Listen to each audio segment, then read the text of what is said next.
Commonwealth மாநாட்டில் பிரதமர் கலந்து கொண்டால் அதன் விளைவுகளை காங்கிரஸ் கட்சி அனுபவிக்கும் என்று திமுக தலைவர் கருணாநிதி எச்சரித்துள்ளார்.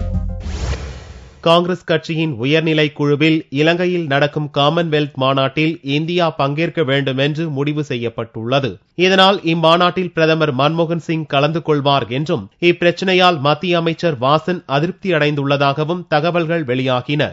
இந்நிலையில் திமுக தலைவர் கருணாநிதி வியாழனன்று கட்சி தலைமை அலுவலகத்தில் செய்தியாளர்களை சந்தித்தார். அப்போது பேசிய அவர், இலங்கை காமன்வெல்த் மாநாட்டில் பிரதமர் கலந்து கொண்டால் அதனுடைய விளைவுகளை அவர் சார்ந்த கட்சி அனுபவிக்க நேரும் என்றும், இந்தியாவில் இருந்து ஒரு துரும்பு கூட காமன்வெல்த் மாநாட்டில் கலந்து கொள்ளக்கூடாது என்பதே தங்களது நிலை என்றும் கூறினார்.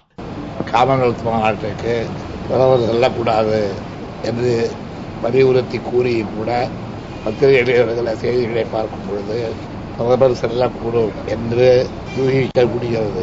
தமிழர்களை வேட்டையாடிய சிங்கள வெறியர்கள் நடத்துகிற காமன்வெல்த் மாநாட்டில் பிரதமர் கலந்து கொண்டால் அதனுடைய விளைவுகளை அவர்கள் சார்ந்துள்ள கட்சியை அனுபவிக்கிறது. இந்தியாவிலே இருந்து ஒரு துரும்பு கூட இந்த குறிப்பிட்ட இந்த மாநாட்டிற்கு செல்லக்கூடாது என்றுதான் பொருள். வினை விதைத்தாலும் வினையிருக்கும்.